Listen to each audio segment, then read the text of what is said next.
നമസ്കാരം, JB ജംഗ്ഷനിലേക്ക് സ്വാഗതം. സമകാലീന കേരളത്തിൽ ഏറ്റവും കൂടുതൽ ചർച്ച ചെയ്യപ്പെട്ട ചുംബന സമരത്തിൻ്റെ പ്രയോക്താക്കൾ അരുന്ധതിയും രാഹുലും ഈ സമരത്തെ മുൻനിർത്തി ഉയർന്നു വന്ന വാദങ്ങളെക്കുറിച്ച് പ്രതികരിക്കുന്നു.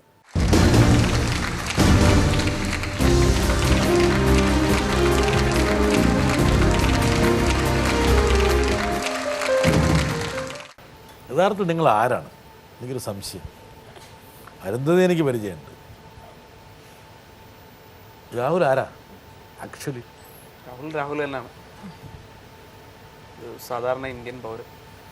സാധാരണ ഇന്ത്യൻ പൗരൻ. ഞാൻ കേട്ടത് സാധാരണ മനുഷ്യൻ എന്ന് പറയും ഞാൻ വിചാരിച്ചു. മനുഷ്യൻ അപ്പോൾ ഒരു ഐഡൻറ്റിറ്റി അതിനകത്തുണ്ട്, ഇന്ത്യ എന്നുള്ള ഐഡൻറ്റിറ്റി അല്ലേ? അപ്പോൾ ഇന്ത്യൻ പശ്ചാത്തലത്തിലായിരിക്കുമല്ലോ നമ്മളെന്തും ആഗ്രഹിക്കുകയും ആലോചിക്കുകയും ചെയ്യുന്നു.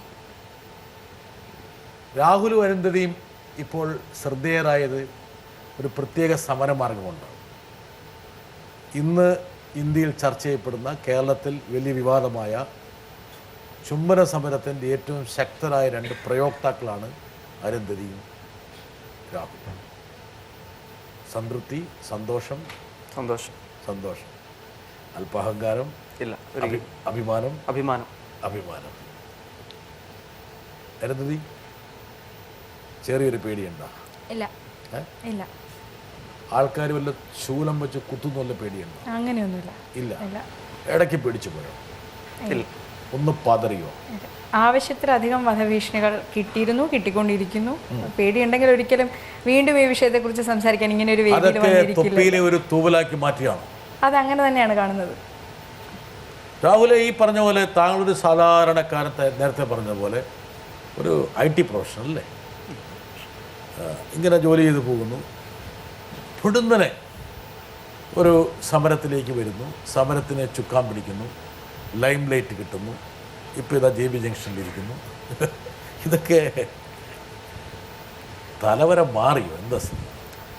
തലവര മാറിയില്ലെന്നല്ല, പൊടുന്നനെ സംഭവിച്ചതല്ല. ഈ സമരത്തിന് ഒരുപാട് നാൾ അടക്കി വെച്ച കുറേ ഫ്രസ്ട്രേഷനാണ് ഈ സമരത്തിൻ്റെ രൂപത്തിൽ പുറത്തേക്ക് വരുന്നത്. Okay, fine. ഒരുപാട് കാലമായിട്ട് താങ്കളുടെ മനസ്സിനെ അലട്ടിക്കൊണ്ടിരുന്ന ഒരു പ്രശ്നം അല്ലേ? അതിൻ്റെ ഒരു എന്താ പറയുക, ഒരു ബഹിർസ്ഫുരണമായിരുന്നു ഈ സമരം. അരുന്ധതി അങ്ങനെ തന്നെയാണ്? അങ്ങനെ തന്നെയാണ്.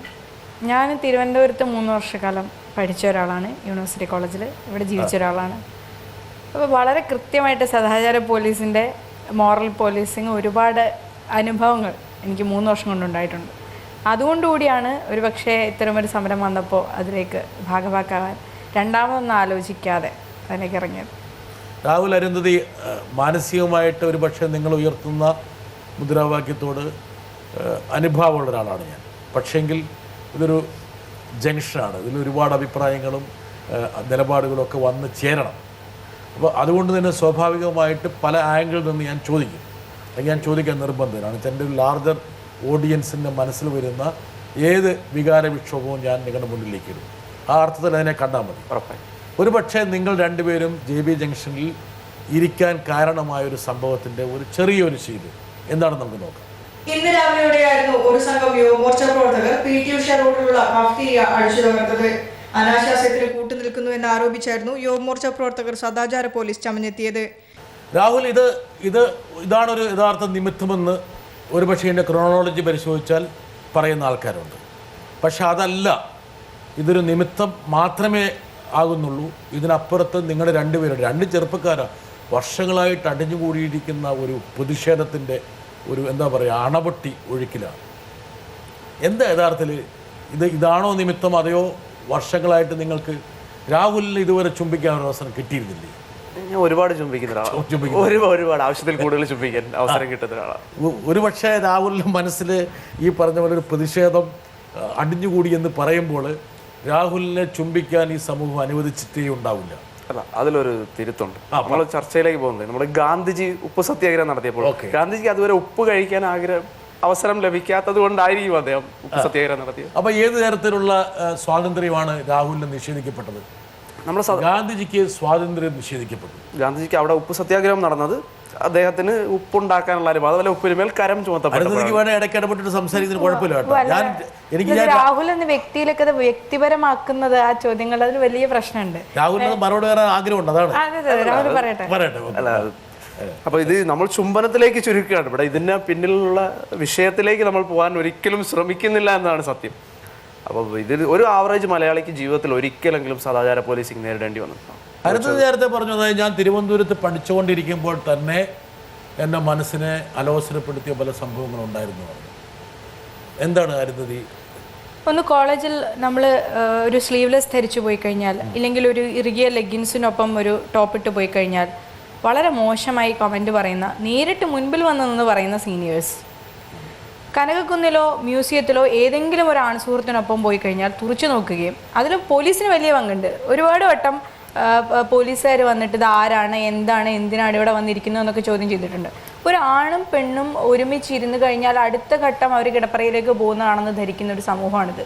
ആ മോറൽ പോലീസിങ്ങിനെ വളരെ ശക്തമായി പിന്തുണ കൊടുക്കുന്നുണ്ട് കേരളത്തിലെ പോലീസും. അത് നമ്മൾ കോഴിക്കോടും കണ്ടു. അപ്പോൾ അത് പലതരത്തിൽ അനുഭവിക്കേണ്ടി വന്നിട്ടുണ്ട് കേരളത്തിൽ, ഒരുപാട് ഇടങ്ങളിൽ നിന്ന്, തിരുവനന്തപുരത്ത്. അതുകൊണ്ട് എന്താ പറയുക, ഇപ്പോൾ രാഹുൽ പറഞ്ഞതുപോലെ തന്നെ ഇതിനൊരു വലിയ സ്വീകാര്യതയുണ്ട്. ഇപ്പോൾ സദാചാരം എന്ന വാക്ക് പോലും മലയാളി ഉപയോഗിക്കുന്നത് ശരീരവുമായി ബന്ധപ്പെടുത്തി മാത്രമാണ്. ശരിയായ ആചാരങ്ങൾ എന്നുള്ള അർത്ഥത്തിൽ യാതൊരു സദാചാര ലംഘനത്തെയോ മോഷണത്തെയോ കൊലപാതകത്തെയോ ഇല്ലെങ്കിൽ ബലാത്സംഗത്തെ പോലും എതിർക്കാത്ത ഒരു പിഞ്ചു കുഞ്ഞിനെ ബലാത്സംഗം ചെയ്തിട്ട് ആ കുഞ്ഞിനെ പരിഹസിച്ച മത അധ്യക്ഷന്മാരെ ഇപ്പോഴും പ്രശംസിച്ചു കൊണ്ട് നടക്കുന്ന ആളുകളാണ് മലയാളികൾ. ഇവിടെയാണ് ഈ ഹിപ്പോക്രസി വെളിച്ചത്താവുന്നത്. ഒരു കാപട്യത്തിന്റെ വലിയൊരു കനത്ത. ഞാനിവിടെ നിങ്ങൾക്ക് വേണ്ടപ്പെട്ട, പ്രത്യേകിച്ച് രാഹുലിന് വേണ്ടപ്പെട്ട ഒരാളെ കൊണ്ടുവരാം. നോക്കട്ടെ ആരാണ്. ഒരു ഭർത്താവ് എന്നതിലപ്പുറം രാഹുൽ എന്ന വ്യക്തിയുടെ വ്യക്തിത്വത്തെക്കുറിച്ചും നിലപാടുകളെക്കുറിച്ചും വ്യക്തമായിട്ട് അറിയാവുന്ന ഒരാളാണ് ഞാൻ. അതുകൊണ്ട് തന്നെയാണ് ഇങ്ങനൊരു സമരാഹ്വാനം വന്നപ്പോൾ അതിൻ്റെ സംഘാടനത്തിൻ്റെ ഭാഗമാകണം എന്ന് ഞാൻ തീരുമാനിച്ചത്. അരുന്ധതിയുടെ നിലപാടുകളെക്കുറിച്ചും വ്യക്തമായിട്ട് അറിയാം. ഞാൻ അടക്കമുള്ള കിസ് ഓഫ് ലവ് പ്രവർത്തകർക്ക്, ഞങ്ങളുടെ ഒരു പൊതുമുഖം എന്ന നിലയിൽ നിൽക്കുന്ന നിങ്ങളോട് എനിക്ക് ചോദിക്കാനുള്ളത്, നിങ്ങൾ എന്ത് നവരാഷ്ട്രീയമാണ് കേരളത്തിൻ്റെ യുവത്വത്തിനായിട്ട് ഏറ്റെടുക്കുന്നത്? ആ ഒരു ഉത്തരവാദിത്വത്തെക്കുറിച്ച് നിങ്ങൾ എത്രത്തോളം ബോധവാന്മാരാണ്? ഇത് രാഹുലിൻ്റെ ഭർത്താവാണോ ഭാര്യയാണോ? ആ ഒരു ചോദ്യത്തിന് മുമ്പിൽ രാഹുൽ ഒന്ന് പഠിച്ചു. ഇവിടെ ഉണ്ടല്ലോ, ഇവിടെ തന്നെ വന്നിരിക്കണം. ഇതിനോട് എത്രത്തോളം നീതി പുലർത്തിക്കൊണ്ട് രാഹുൽ മറുപടി പറയുമെന്ന് അറിയാൻ വേണ്ടി ഒരു മോറൽ പോലീസിംഗിന് വേണ്ടി വന്നിരിക്കുന്നത്. അല്ല, ഇതിൽ ഞാൻ തന്നെ മറുപടി പറഞ്ഞ ഒരു പക്ഷേ ഇത് ഞങ്ങൾ നേരത്തെ ക്വസ്റ്റ്യൻ ഇല്ല. ഒന്നാമത്തെ കാര്യം, നമ്മൾ വ്യവസ്ഥാപിത രാഷ്ട്രീയ പാർട്ടികൾ നടത്തുന്ന പലതരത്തിലുള്ള പ്രതിഷേധങ്ങൾ അത് വെറുതെ ആളെ കൂട്ടാനുള്ള പ്രതികരണങ്ങളാണ് എന്ന് കണ്ടിട്ട് അതിൽ നിന്ന് മാറി നിൽക്കുന്ന ഒരു വലിയ വിഭാഗം ചെറുപ്പക്കാരുണ്ട് ഇവിടെ. നമ്മൾ അവരെയൊക്കെ വിളിക്കുക അരാഷ്ട്രീയമായ ചെറുപ്പം എന്നാണ്. അപ്പോൾ വളരെ പെട്ടെന്ന് ബ്രാൻഡ് ചെയ്ത് മാറ്റി നിർത്തുന്ന ഒരു വിഭാഗമാണത്. പക്ഷെ അവർക്ക് അവരുടേതായ നിലപാടുകളുണ്ട്, അവരുടേതായ രാഷ്ട്രീയമുണ്ട്. അത് തുറന്നു വെക്കാനോ ചർച്ച ചെയ്യാനോ ഉള്ള ഇടമില്ല. പിന്നെ രണ്ടാമത്തേത്, ചുംബന സമരം കൊണ്ട് എന്ത് രാഷ്ട്രീയമാണ് നിങ്ങൾ ഉദ്ദേശിക്കുന്നത്? ഇതാണോ ഇവിടുത്തെ ആവശ്യം? ഇവിടെ പട്ടിണിയില്ലേ, ഇവിടെ തൊഴിലില്ലായ്മയില്ലേ, ഇവിടെ മറ്റ് പ്രശ്നങ്ങളില്ലേ? അപ്പോൾ എന്ത് രാഷ്ട്രീയമാണ് നിങ്ങൾ ഉയർത്തുന്നത് എന്നുള്ള ചോദ്യമാണത്. ഗുരുവായൂർ സത്യാഗ്രഹം നടക്കുന്ന സമയത്ത് ഇവിടെ മറ്റ് പ്രശ്നങ്ങളുണ്ടായിരുന്നു. അതായത് നിങ്ങൾ ഏത് പ്രയോറിറ്റി നോക്കിയാണ് ഒരു സമരത്തെ തിരഞ്ഞെടുക്കുന്നത്, അതിലൂടെ എന്താണ് പറയാൻ ശ്രമിക്കുന്നത് എന്നൊക്കെ ചോദിച്ചു കഴിഞ്ഞാൽ ഒരുപാട് കാലത്തെ അടിച്ചമർത്തലിന് ശേഷം ഉണ്ടാവുന്ന ഒന്നാണ്. ഞാനോ രാഹുലോ ഉൾപ്പെടുന്ന ഒരു ഓർഗനൈസ്ഡ് സ്ട്രക്ചറിൽ നിന്നല്ല ഈ സമരം വന്നത്. Okay, fine. എനിക്ക് മനസ്സിലാക്കേണ്ട ഒരു കാര്യം എന്ന് വെച്ചാൽ, ഞാനൊരു എളിയ മാധ്യമ പ്രവർത്തകൻ എന്ന നിലയിൽ, സാമൂഹ്യ നിരീക്ഷകർ എന്ന നിലയിൽ ഒരു 2-2.5 പതിറ്റാണ്ട് കാലം ഇങ്ങനെയുള്ള പല സംഘടനകളുടെ പ്രവർത്തനങ്ങളെയും പല മൂവ്മെൻറ്റ്സിനെയും ഞാൻ നേരിട്ട് കണ്ടും അതിൻ്റെ ഭാഗമാകുകയോ ഒക്കെ ചെയ്തിട്ടുണ്ട്. രശ്മി ചോദിച്ചൊരു ചോദ്യമുണ്ട്. അതായത് ഈ നിങ്ങൾ തുറന്നിട്ടിട്ടുള്ള ഒരു വാതായനം സൃഷ്ടിക്കാൻ പോകുന്ന ഒരവസ്ഥയുടെ ഉത്തരവാദിത്വം നിർവഹിക്കാൻ കഴിയുന്ന ഒരു ദിശാബോധം നിങ്ങൾക്കുണ്ടോ? അതായിരിക്കണം എനിക്ക് തോന്നുന്നു. വേറൊരു ഭാഷയല്ല, ഞാൻ വേറൊരു ഭാഷയാണ്, നമ്മൾ ഓരോരുത്തർക്കും ഓരോ ഭാഷയാണല്ലോ. അപ്പോൾ ആ ഒരു ഉത്തരവാദിത്വ ബോധം നിങ്ങളിലുണ്ടോ? അതിനെക്കുറിച്ച് നിങ്ങൾ എപ്പോഴെങ്കിലും ചിന്തിച്ചിട്ടുണ്ടോ? ഒരു നൈമിഷികമായിട്ടുള്ള ഒരു വികാര വിക്ഷോഭ പ്രകടനത്തിനപ്പുറത്തേക്ക് ഇതിനെ വേറെ ഏതെങ്കിലും തരത്തിൽ ഉത്തരവാദിത്വപരമായിട്ട് മുന്നോട്ട് കൊണ്ടുപോകാനുള്ള ഒരു ചിന്ത നിങ്ങളിൽ വന്നിട്ടുണ്ടോ? ഉറപ്പായും ഉണ്ട്.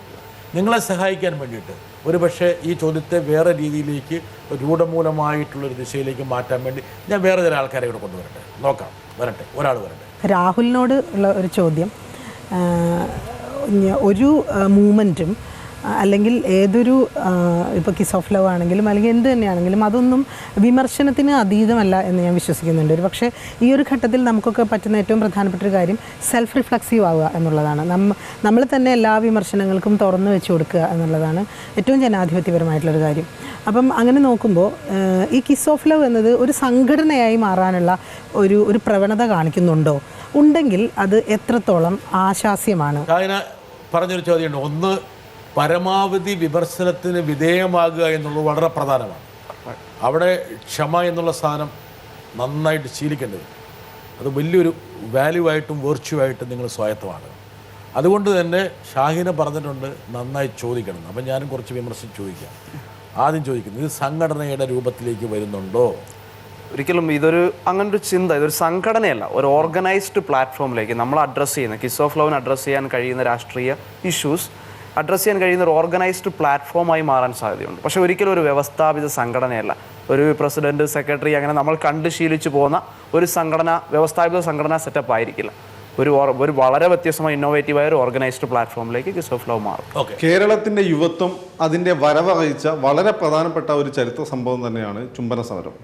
നമ്മൾ ഷാനാർ ലഹള എന്ന് വെച്ചാൽ മാർഗമാക്കാൻ വേണ്ടി നാടാർ സമുദായത്തിൽപ്പെട്ട സ്ത്രീകൾ നടത്തിയിട്ടുള്ള സമരം, അതുപോലെ തന്നെ വൈക്കം സത്യാഗ്രഹം, ഗുരുവായൂർ സത്യാഗ്രഹം, ഇതിൻ്റെയൊക്കെ ഒരു കണ്ടിന്യൂറ്റി തന്നെയാണ് ഈ സമരം. കുറച്ച് വൈകിപ്പോയെന്നാണ് എനിക്ക് തോന്നുന്നത് സമരം ഈ രീതിയിലുള്ള സമരം ഇതിൻ്റെയൊക്കെ ഒരു തുടർച്ചയായി വരാൻ. ഷാനാർ ലഹളയൊക്കെ വന്ന സമയത്ത് അവരെ സപ്പോർട്ട് ചെയ്യാൻ ശക്തമായ മെയിൻ സ്ട്രീം ലെഫ്റ്റ് പാർട്ടികൾ ഇവിടെ ഉണ്ടായിരുന്നില്ല. പക്ഷേ ഇന്ന് നിങ്ങൾക്കുള്ളൊരു ഗുണമെന്ന് വെച്ചാൽ ശക്തമായ ലെഫ്റ്റ് മെയിൻ സ്ട്രീം പാർട്ടികളുണ്ട്. കേരളത്തിൻ്റെ പബ്ലിക്കിൻ്റെ അഭിപ്രായങ്ങളെ രൂപപ്പെടുത്തുന്നതിൽ ലെഫ്റ്റ് പാർട്ടീസ് വലിയ പങ്കാണ് വഹിക്കുന്നത്. എന്നാൽ അവരും ഒന്നായിട്ട് കോർഡിനേറ്റ് ചെയ്യാനോ അല്ലെങ്കിൽ ആലോചിക്കാനോ അവരുടെ എല്ലാം പിന്തുണ നേടിയെടുത്തുകൊണ്ട് ശക്തമായി സമരരംഗത്ത് വരാനോ നിങ്ങൾക്ക് പറ്റിയിട്ടില്ല. അപ്പം SFI ഈ ഒരു സമരവുമായി ബന്ധപ്പെട്ട് നിങ്ങൾക്ക് പിന്തുണ പ്രഖ്യാപിച്ചിരുന്നു. അതുപോലെ തന്നെ KSUവിൻ്റെ തന്നെ നേതാവായിരുന്ന ഇപ്പം യൂത്ത് കോൺഗ്രസ് നേതാവായിട്ട് ബൽറാം നിങ്ങൾക്ക് പിന്തുണ പ്രഖ്യാപിച്ചിരുന്നു. ഇവരെ ഒന്നും കോർഡിനേറ്റ് ചെയ്തുകൊണ്ട് കൂടുതൽ സുസംഘടിതമായിട്ടൊരു മൂവ്മെൻറ്റായി വരാൻ നിങ്ങൾക്ക് പറ്റില്ല. അതിന് കാരണം എനിക്ക് നിങ്ങൾ അതിര് കടന്ന ആത്മവിശ്വാസം, അഹംഭാവം തന്നെയാണ്. ഒരു ഒറ്റയ്ക്കൊരു സമരം കൊണ്ട് നടത്താമെന്നുള്ള നിങ്ങളുടെ അതിര് കടന്ന ആത്മവിശ്വാസം, രാഷ്ട്രീയമായ പരിചയക്കുറപ്പ്. അത് ഗ്രാംഷിയുടെ ഒക്കെ ഭാഷയിൽ പറഞ്ഞു കഴിഞ്ഞാൽ ഒരു സംഘടനയുടെ ആവശ്യകത നിങ്ങൾ തിരിച്ചറിഞ്ഞില്ല. അതാണ് നിങ്ങളുടെ ഏറ്റവും പ്രധാനപ്പെട്ട പ്രശ്നം. പിന്നെ വേറൊരു പ്രശ്നം എന്ന് വെച്ചാൽ നിങ്ങളുടെ ഈ കഴിവുകേട് കൊണ്ട് തന്നെയാണ് നക്സലുകളും മറ്റും ഈ പ്രസ്ഥാനത്തിലേക്ക് നുഴഞ്ഞു കയറുകയും അതിൻ്റെ ഫലമായി ഇത് ഇവിടെയുള്ള പ്രതിലോമ കക്ഷികൾക്ക്, പ്രതിലോമകാരികൾക്ക് ഹൈജാക്ക് ചെയ്യാനുള്ള അവസരം ഉണ്ടായത്. നിങ്ങൾ ഇനിയെങ്കിലും ഇത് റെക്ടിഫൈ ചെയ്യില്ലേ? ഇതിനൊരു സംഘടനയുടെ ചട്ടവട്ടങ്ങളുണ്ട് എങ്കിൽ അതൊരു ന്യൂനതയാകുന്നുണ്ടോ? അതെയോ ചട്ടവട്ടങ്ങൾ ഇല്ലാതാകുന്നതാണോ ന്യൂനത? അതെയോ അത് സംബന്ധിച്ചൊരു കാഴ്ചപ്പാട് ഇതുവരെ നിങ്ങൾ സ്വായത്തമാക്കാത്തതാണോ? അതെയോ അട്ടർ കൺഫ്യൂഷൻ മൈ ലോഡാണോ? ഏതാണ് ആക്ച്വലി? ഒരു സംഘടനയുടെ ചട്ടക്കൂടുകൾ വരുമ്പോൾ ഉറപ്പായും ന്യൂനതകളുമുണ്ട്, അതിന് ഗുണഗണങ്ങളുമുണ്ട്. അപ്പോൾ ആ ന്യൂനതകളെ മാക്സിമം കുറച്ച് എങ്ങനെ ഒരു സംഘടനാ പ്ലാറ്റ്ഫോമിൽ, ഒരു ഓർഗനൈസ്ഡ് പ്ലാറ്റ്ഫോമിലേക്ക് മാറ്റാം എന്നൊരു ആലോചനയിലാണ് ഞങ്ങളിപ്പോൾ. ഫക്രുദ്ദീന്റെ ചില ചോദ്യങ്ങൾക്ക് നമ്മൾ ഉത്തരം കൊടുത്തേ പറ്റൂ. ഒന്നാമത്തേത്, വ്യവസ്ഥാപിതമായ ഇടതുപക്ഷ പാർട്ടികളെ കുറിച്ച് ഫക്രുദ്ദീൻ സംസാരിച്ചു. എന്നിട്ട് ഈ സമരം വൈകിപ്പോയി എന്ന് പറഞ്ഞു. ഇത്രയും സംഘടിതമായ കേഡർ സംവിധാനമുള്ള ഈ രാഷ്ട്രീയ പാർട്ടികളെ കൊണ്ട് എന്തുകൊണ്ട് ഇങ്ങനെ ഒരു സമരം ഇതിനു മുൻപ് സാധ്യമായില്ല? അതേപോലെ ഇത്തരം സംഘടനകളുടെ ഭാഗത്ത് നിന്നും വളരെ കൃത്യമായ മോറലിസ്റ്റ് സമീപനങ്ങൾ ഉണ്ടായിട്ടുണ്ട്. രാജ്മോഹൻ ഉണ്ണിത്താൻ്റെ മുണ്ട് പറിച്ച സംഭവമൊക്കെ നമുക്ക് എല്ലാവർക്കും അറിയാവുന്ന തന്നെയാണ്. അത്തരം ഒരുപാട് അനുഭവങ്ങളുണ്ട്. ഒരു പാർട്ടിയും മോറൽ പോലീസിങ്ങിന് കേരളത്തിൽ നിന്ന് ഒരു പാർട്ടിക്കും അതിൽ നിന്ന് കൈകഴുകാൻ പറ്റില്ല. എല്ലാ പാർട്ടിയിലും അനുഭവങ്ങളുണ്ട്. പിന്നെ SFIയുടെ പിന്തുണ, DYFIയുടെ പിന്തുണ എന്നൊക്കെ പറഞ്ഞു. ഒരു പക്ഷെ ഞങ്ങൾക്ക് തോന്നുന്നത് ഈ സമരം പ്രഖ്യാപിക്കുന്ന സമയത്ത് ആയിരുന്നില്ല ഇവരുടെയൊക്കെ പിന്തുണ. സമരം നടന്ന ശേഷം അതിനെതിരെ ഉണ്ടായൊരു ഫാസിസ്റ്റ് ആക്രമണത്തിൽ നിന്ന് അത് തെറ്റാണ് എന്നറിഞ്ഞുകൊണ്ട് ഇവരെ ഈ ഒരു സമരത്തിലേക്ക് ആകർഷിച്ചത് ഈ സമരത്തിൽ വന്ന SFIയിലോ KSUയിലോ ഒന്നും അംഗമല്ലാത്ത ചെറുപ്പക്കാർ തന്നെയാണ്. അതായത് ചെറുപ്പക്കാർക്കിടയിൽ അത്രത്തോളം സ്വാധീനം ഈ സമരം ഉണ്ടാക്കുന്നു എന്ന് കണ്ടപ്പോൾ ഈ വിദ്യാർത്ഥി യുവജന പ്രസ്ഥാനങ്ങളൊക്കെ നിർബന്ധിതമാകുകയായിരുന്നു അതിലേക്ക് എത്താൻ. പക്ഷേ ഇവിടെ ഫക്രുദ്ദീനോട് കൂട്ടിച്ചേർക്കേണ്ട ഒരു പ്രസ്താവന, ഇതേ സമരത്തെ തന്നെ കിടപ്പറയിൽ നടത്തുന്നത് പൊതുവഴിയിൽ നടത്തിക്കഴിഞ്ഞാൽ ആളുകൾ മിണ്ടാതിരിക്കില്ല എന്ന് പാർട്ടി സെക്രട്ടറി സഖാവ് പിണറായി വിജയൻ പറഞ്ഞു. ആ പരാമർശം ഈ സമരത്തിന് പിന്തുണ നൽകുന്ന ഒന്നാണെന്ന് താങ്കൾ കരുതുന്നുണ്ടോ? അല്ല, ഞാൻ ചോദിക്കണത് എന്താ കാരണം വെച്ചാൽ ഒരു പക്ഷേ നിങ്ങൾക്കുള്ള പോലുള്ള കൺഫ്യൂഷൻ പൊതുജനത്തിനുണ്ടാകാം, നിങ്ങളുടെ വീട്ടിലുള്ളവർക്കുണ്ടാകാം. ഞങ്ങൾക്കുള്ള പോലെ ഒരു കൺഫ്യൂഷൻ അല്ല, നിങ്ങൾക്കുണ്ട്. എന്താ കാരണം വെച്ചാൽ ഞാൻ ചോദിച്ചല്ലോ, ഇതിനൊരു സംഘടനാ ചട്ടക്കൂടിൻ്റെ പ്രശ്നമുണ്ടോ? 2, പ്രസിഡന്റ് ജനറൽ സെക്രട്ടറി എന്നുള്ള സംവിധാനം ഒരുപക്ഷെ അതിന് ഇന്നത്തെ ഒരു പുതിയ കാലഘട്ടത്തിൽ അങ്ങനെ ഒരു സംവിധാനത്തിൻ്റെ ആവശ്യം തന്നെ ഇല്ല. ഇപ്പം നിങ്ങളിപ്പോൾ ഇന്റർനെറ്റ് കൂട്ടായ്മ എന്ന് പറഞ്ഞാൽ മറ്റേ കേഡറിന് പകരം വെക്കാൻ പറ്റുന്നൊരു കൂട്ടായ്മ തന്നെയാണ് കമ്മ്യൂണിക്കേഷൻ. അതൊക്കെ കമ്മ്യൂണിക്കേഷന് വേണ്ടിയുള്ളതാണ്. ആ കമ്മ്യൂണിക്കേഷന് പകരം ഒരു പ്രത്യേകത ഉള്ളത് ഹൈറാർക്കി എന്നുള്ളൊരു സാധനം ഇല്ലാതാവുന്നു എന്നുള്ളതാണ്. കേഡർ സംവിധാനത്തിൽ അതുണ്ട്, വളരെ കൃത്യമായതുണ്ട്. അതിൽ തലപ്പത്തിരിക്കുന്ന ആള് പറയുന്നത് അനുസരിക്കാനുള്ള ഒരു ബാധ്യത വരുന്നുണ്ട്. അത് ഈ ഒരു ഇന്റർനെറ്റ് കമ്മ്യൂണിറ്റി. അല്ല, എനിക്കൊരു ചോദ്യം. എന്താ കാരണം വെച്ചാൽ ഒരു പക്ഷേ ഈ പറഞ്ഞ പോലെ ഇതിന് യാതൊരു രൂപമോ ഇല്ല എങ്കിൽ ഇതിൻ്റെ ദിശ നഷ്ടപ്പെടാനുള്ള സാധ്യതകളുമുണ്ട്. എന്താ കാരണം വെച്ചാൽ ഇതിനൊരു കോർ ടീമില്ല, ഒരു പക്ഷേ ഇതിന് ചിന്തിക്കാൻ വേണ്ടി ഒരു തിങ്ക് ടാങ്ക് ഇല്ല, ഒരു പക്ഷേ തീരുമാനമെടുക്കാൻ വേണ്ടി ഒരു ടീമില്ല, ഒരു പക്ഷേ പല അഭിപ്രായങ്ങൾ വരുമ്പോൾ അതിനെ ക്രോഡീകരിച്ചുകൊണ്ട് അതിനെ വേറൊരു രീതിയിലേക്ക് മാറ്റാനുള്ള സംവിധാനമില്ല. ഇതൊക്കെ വേണ്ടി വരും. ഇതിനൊരു കോർ ടീം ഉണ്ട്, ഇതിനൊരു അപ്പോൾ ഒരു സംഘടനയുണ്ട്. അല്ല, അതൊരു വ്യവസ്ഥാപിത സംഘടനാ രൂപത്തിലേക്ക് മാറിയിട്ടില്ലെന്നേ ഉള്ളൂ. അല്ല, ഓക്കെ, മാറിയിട്ടില്ല എങ്കിലും അതിന് സംഘടന എന്ന വാക്കിന് വരെ നമുക്ക് ടീം എന്ന വാക്ക് ഉപയോഗിച്ചു. What ever may be. എന്ന് വെച്ചാൽ അതിപ്പോൾ ആരോ പറഞ്ഞ അരുന്ധതി എന്ന് പറഞ്ഞ വേറെ രശ്മി എന്ന് പറയുന്ന പോലെ അല്ലെങ്കിൽ വേറൊരു പേരുകൾക്ക് വ്യത്യാസമുള്ളൂ. എല്ലാ വ്യക്തികൾ തന്നെയാണ്. ഞാൻ ചോദിക്കുന്നത് രാഹുൽ, എന്താ കാരണം വെച്ചാൽ ഇതിൽ ഒരുപാട് അപകടങ്ങളും പതിയിരിപ്പെടും. എന്താ കാരണം വെച്ചാൽ നിങ്ങളൊക്കെ നമുക്ക് വളരെ വേണ്ടപ്പെട്ട കുഞ്ഞുങ്ങളാണ്, അതിന് തർക്കമില്ല. നിങ്ങളെ ഞാൻ സ്നേഹിക്കുന്നതിനേക്കാൾ കൂടുതൽ സ്നേഹിക്കുന്ന ആൾക്കാരും ഈ സമൂഹത്തിലുണ്ട്, നിങ്ങളുടെ തന്നെ മാതാപിതാക്കൾ, ബന്ധുക്കൾ. അപ്പോൾ ഇവർക്കൊക്കെ ഒരു പക്ഷേ രാഹുൽ ഞാനിപ്പം പറയുന്ന അല്ലെങ്കിൽ ഇവിടെ പറയുന്ന പലരും നടത്തിയിട്ടുള്ള വിമർശനങ്ങളെക്കാൾ കൂടുതൽ വിമർശനങ്ങൾ രാഹുലിനെ വീട്ടിൽ നേരിട്ടുണ്ടാവും, ഇല്ലേ? ഉറപ്പല്ലേ? രാഹുലിൻ്റെ അച്ഛൻ പറഞ്ഞിട്ടുണ്ടാവില്ലേ? അമ്മ പറഞ്ഞിട്ടുണ്ടാവില്ലേ? എന്താ പറഞ്ഞത്?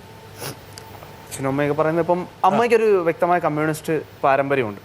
അമ്മയുടെ അച്ഛൻ RSPയുടെ കൊല്ലം ജില്ലയിൽ അറിയപ്പെടുന്ന നേതാവാണ്. അതുകൊണ്ട് തന്നെ അമ്മയ്ക്ക് ഇതിലുള്ള എന്നാലും അമ്മയാണല്ലോ സാരാംശം, ഈ സമരം എന്തിനു വേണ്ടിയാണ് എന്നതിനെ കുറിച്ച് വ്യക്തമായി അറിയാം. അതുകൊണ്ട് തന്നെ അമ്മയുടെ ഭാഗത്തുനിന്നുണ്ടായത് അമ്മയ്ക്ക് സൊസൈറ്റിയെ പേടിക്കുക എന്നുള്ളൊരിതുണ്ട്. സമൂഹം എന്തു പറയും, സമൂഹം എന്ത് പറയുന്നതിനൊപ്പം എൻ്റെ ജീവിതം ചിട്ടപ്പെടുത്തേണ്ട ഒരു ബാധ്യത നമ്മൾ മലയാളികളിൽ അടിച്ചേൽപ്പിക്കപ്പെട്ടിട്ടുണ്ട്. ആ ബാധ്യതയാണ് ഞങ്ങൾ വെല്ലുവിളിക്കുന്നത്. സമൂഹം എന്ത് പറയുന്നതിനനുസരിച്ച് ജീവിക്കേണ്ട ബാധ്യതയല്ല എനിക്ക്. ബാക്കിയുള്ളവർ അച്ഛൻ എന്ത് പറഞ്ഞു? അച്ഛൻ അങ്ങനെ പ്രത്യേക രാഷ്ട്രീയ അഭിപ്രായങ്ങളൊന്നും. രാഷ്ട്രീയമല്ലല്ലോ ഇത്. പുതാൻ പറഞ്ഞാൽ മകൻ ചെയ്യുന്ന ഒരു പ്രവൃത്തിയെക്കുറിച്ച് അച്ഛൻ എപ്പോഴും ഒരു അഭിപ്രായം ഉണ്ടാവും. അഭിപ്രായം വേണ്ടാത്ത ഒരു പരിപാടിക്ക് പോയി തലയിട്ടേക്കരുതെന്ന് പറഞ്ഞോ? ഇല്ല, അഭിപ്രായ വ്യത്യാസങ്ങളുണ്ടെങ്കിലും ഞാൻ എന്ന വ്യക്തി സ്വാതന്ത്ര്യത്തെ ബഹുമാനിക്കുന്നവരാണ്. വീട്ടിലുള്ള തന്നെ വളരെയധികം സ്നേഹിക്കുന്ന, രാഹുലിനെ വളരെയധികം ഇഷ്ടപ്പെടുന്ന സ്വന്തം അച്ഛനും അമ്മയ്ക്കും രാഹുലിൻ്റെ സമരരീതിയെ അംഗീകരിക്കാൻ പറ്റിയില്ല എങ്കിൽ അയൽവക്കത്തുള്ള അല്ലെങ്കിൽ കേരള സമൂഹത്തിലുള്ള മറ്റ് മാതാപിതാക്കൾ അംഗീകരിച്ചില്ല എങ്കിൽ അവരെ കുറ്റം പറയാൻ പറ്റും. തിരിച്ചൊരു മറുചോദ്യത്തിലൂടെ ബ്രിട്ടാസ് ഇപ്പോൾ SFIയിൽ പ്രവർത്തിച്ചിട്ടുണ്ടെന്ന് ഞാൻ വിശ്വസിക്കുന്നു. പോസ്റ്റുണ്ടോ? അങ്ങനെ സമരത്തിന് പോകുമ്പോൾ ബസ്സിനൊക്കെ കല്ലെറിയല്ലോ, ഒരു മാർച്ച് നടക്കാൻ പോവാണ്, ഇവിടെ ലാത്തി ചാർജ് ഒക്കെ ഉണ്ടാവും. അറിയില്ല. അങ്ങനെ ഒരു സംഭവം ഉണ്ടാകാൻ പോകുന്നത് ഒരു ഇമാജിനറി അങ്ങനെ ഉണ്ടാകാൻ പോകണം. അപ്പോൾ ഒരിക്കലും സ്വാഭാവികമായിട്ടൊരു അച്ഛനും അമ്മയും എന്ന് പറയും, മോനെ അവിടെ ഇങ്ങനെയൊക്കെ പ്രശ്നങ്ങളുണ്ടാവും, നീ പോകാതിരിക്കുന്നതല്ലേ നല്ലതെന്നാണ് ഏത് സ്നേഹമുള്ള ഏതൊരു അച്ഛനും അമ്മയും പറയുള്ളൂ. അതാ അവൻ പോകുന്ന വിഷയത്തിനോടുള്ള എതിർപ്പോ അവൻ സമരം ചെയ്യുന്ന സമരത്തിനോടുള്ള എതിർപ്പോ അല്ല, അവിടെ സ്നേഹം, വ്യക്തിപരമായ സ്നേഹം എന്നൊരു ഫാക്ടറാണ്. അതിനെ നമ്മൾ ഒരിക്കലും ആ സമര രീതിയോടോ അല്ലെ സമരത്തിൻ്റെ ഉദ്ദേശശുദ്ധിയോടോ ഉള്ള എതിർപ്പായി വ്യാഖ്യാനിക്കാൻ കഴിയില്ല. അരുന്ധതി, എന്തായാലും അരുന്ധതിയുടെ വീട്ടിലും ചെറിയ ചെറിയ പ്രശ്നങ്ങൾ ഉണ്ടായിട്ടുണ്ടാകണം, ജാഗ്രതപ്പെടുത്തിയിട്ടുണ്ടാകും. മോളെ നമുക്കൊന്നുകൂടെ സൂക്ഷിക്കണം.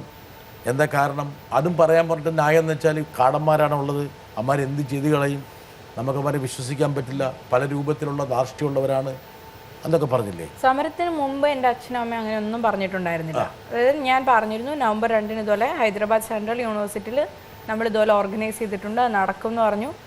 സമരം അന്നവിടെ നടന്നു. അപ്പോഴും അവരൊന്നും പറഞ്ഞില്ല. രാത്രി ഞാൻ വിളിച്ചു പറഞ്ഞു ചെറിയ സംഘർഷം ഉണ്ടായിരുന്നു, കാര്യങ്ങളുണ്ടായിരുന്നു, ഒന്നും അവർക്ക് പ്രശ്നമായിരുന്നില്ല.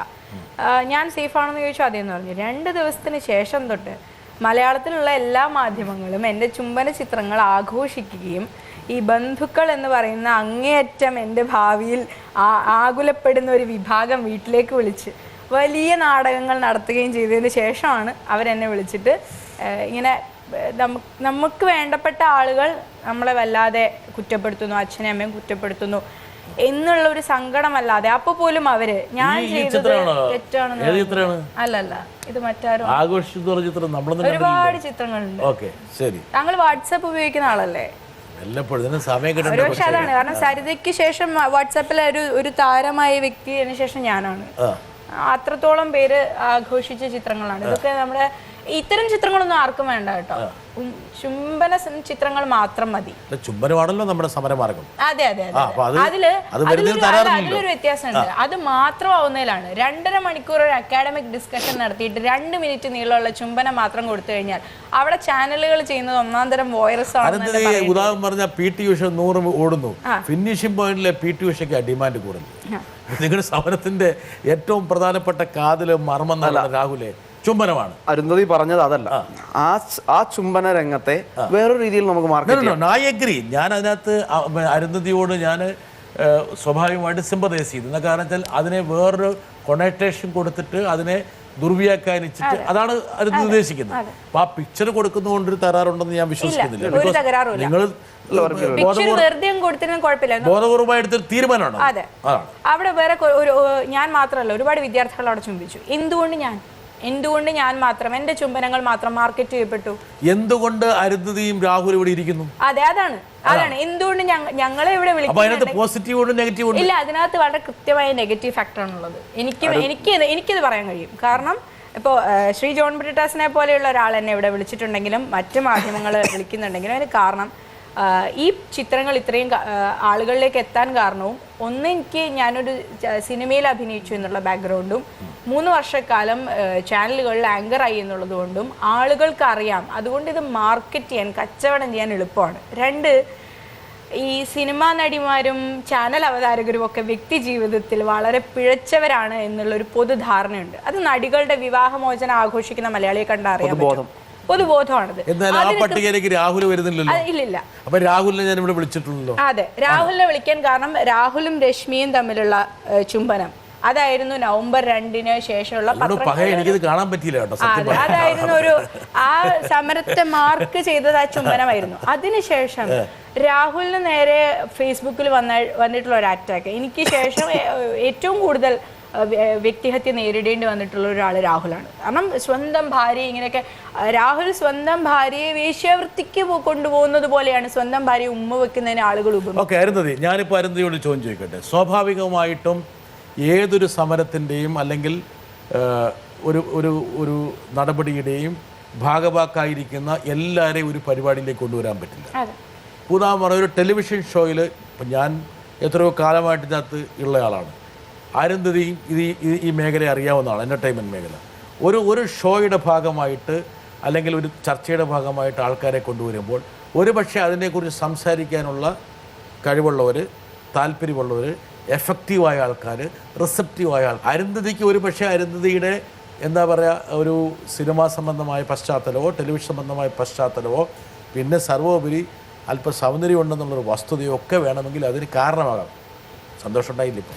ഓക്കെ, അത് പറഞ്ഞ പോലെ രാഹുലിൻ്റെ ആക്ടിവിസ്റ്റിൻ്റെ ഒരു തലം അല്ലെങ്കിൽ കുറച്ചും കൂടി ഒരു എക്സ്പോഷർ ഇതൊക്കെ വേണമെങ്കിൽ ചർച്ചയ്ക്ക് വേണ്ടി രാഹുലിനെ വിളിക്കാനും ആകാം. എൻ്റെ ഒരു അഭിപ്രായത്തിൽ അതിനെക്കുറിച്ചൊരു വ്യാകുലപ്പെടേണ്ട കാര്യമില്ല. എൻ്റെ കാരണം വെച്ചാൽ അതിനെ നിങ്ങളുടെ കോസിന് വേണ്ടി ഉപയോഗിക്കുകയാണ് ചെയ്യേണ്ടത്. ഒരു പക്ഷേ നിങ്ങൾക്ക് കിട്ടുന്ന ലൈം ലൈറ്റിനെ നിങ്ങളുടെ കോസിനെ മുമ്പോട്ട് തള്ളുന്നതിന് വേണ്ടി വിനിയോഗിക്കണം. അതെ, അതിനെ അനുകൂലമായിട്ട് ഉപയോഗിക്കാനുള്ള ബുദ്ധി വൈഭവം നിങ്ങൾക്ക് 2 പേർക്ക് ആവോളം ഉണ്ടെന്ന് എനിക്കറിയാം. അത് നിങ്ങൾക്ക് വളരെ സമർത്ഥമായിട്ട് വീണ്ടും ഉപയോഗിക്കാവുന്നതാണ്. എന്തായാലും ഈ സമരം സൃഷ്ടിച്ച അലയൊലികൾ ഒരുപാട് സമൂഹത്തിൻ്റെ പല ശ്രേണിയിലുള്ള ആൾക്കാരെ കുറിച്ച് പരാമർശിച്ചു. വേണമെങ്കിൽ ഞാൻ ഒരു പരാമർശം ഞാൻ കാണിച്ചത്. സദാചാര പോലീസിംഗിനെ രൂക്ഷമായി വിമർശിച്ചാണ് ലാലേട്ടന്റെ ബ്ലോഗ്. സദാചാരം എന്നാൽ ഒരു വ്യക്തിയോ സംഘടനയോ നിശ്ചയിക്കേണ്ട ഒരു കാര്യമല്ലെന്ന് സദാചാരത്തിന്റെ പുകയും പൂക്കളും എന്ന തന്റെ പുതിയ ബ്ലോഗിൽ ലാലേട്ടൻ കുറിക്കുന്നു. ഇതൊക്കെ ഒരുപക്ഷെ നിങ്ങൾക്ക് കുറച്ചുകൂടി പ്രചോദനം സമ്മാനിച്ചിട്ടുണ്ടാകാം അല്ലേ? ഇതുപോലുള്ള വ്യക്തികൾ ഈ ഒരു സമരത്തെ അല്ലെങ്കിൽ നിങ്ങൾക്കെതിരെയുള്ള ഒരു ആക്രമണത്തെ പ്രതിരോധിക്കാൻ വേണ്ടി രംഗത്തിറക്കിയത് സ്വാഭാവികമായിട്ട് നിങ്ങൾ എൻകറേജ് ചെയ്തിട്ടുണ്ടാവും അല്ലേ? അത് ഞങ്ങളെ എൻകറേജ് ചെയ്തു എന്നതിനപ്പുറത്തേക്ക് ഇപ്പോൾ മോഹൻലാൽ എന്ന് പറയുന്ന ഒരു മഹാനടനെ ആരാധിക്കുന്ന ബഹുമാനിക്കുന്ന ഒരുപാട് പേരുണ്ട്. അദ്ദേഹം എഴുതുന്ന എല്ലാ ബ്ലോഗുകളും തന്നെ ഇതുപോലെ ചർച്ചയാവാറുണ്ട്. അപ്പം അങ്ങനെയുള്ളൊരു വലിയ സമൂഹത്തിലേക്ക് ഒരു ചർച്ചയാകുവാൻ വീണ്ടും അതിന് സാധിച്ചു എന്നുള്ളതാണ്. കുറച്ച് പേരെങ്കിലും അങ്ങനെ തങ്ങളുടെ നിലപാട് മാറ്റിയിട്ടുണ്ടെങ്കിൽ ഞങ്ങൾക്ക് സന്തോഷമേ ഉള്ളൂ. പക്ഷേ ഇതേപോലെ തന്നെ സിനിമാ രംഗത്ത് നിന്ന് ഒരുപാട് വിമർശനങ്ങളും സിനിമാ രംഗത്ത് വിമർശനമുണ്ട്. സംവിധായകൻ സിദ്ദിഖ്, കലാഭവൻ മണി, പലരും വളരെ മോശം അഭിപ്രായം സമരത്തിൽ. ശരി, വരട്ടെ വരണം, നോക്കട്ടെ. ഒരു സാമ്പിൾ ഞാൻ കാണിച്ചത്. ചുംബൻ എന്ന് പറയുന്നത് അതായത് ഇതൊന്ന് US ആദ്യം തുടങ്ങിയത്. എന്തോ ഒരു കാര്യത്തിന് വേണ്ടി അതിന് എതിർപ്പ് അറിയിക്കാൻ വേണ്ടി ഇവർ റോട്ടിൽ വെച്ച് ചുംബിച്ചു.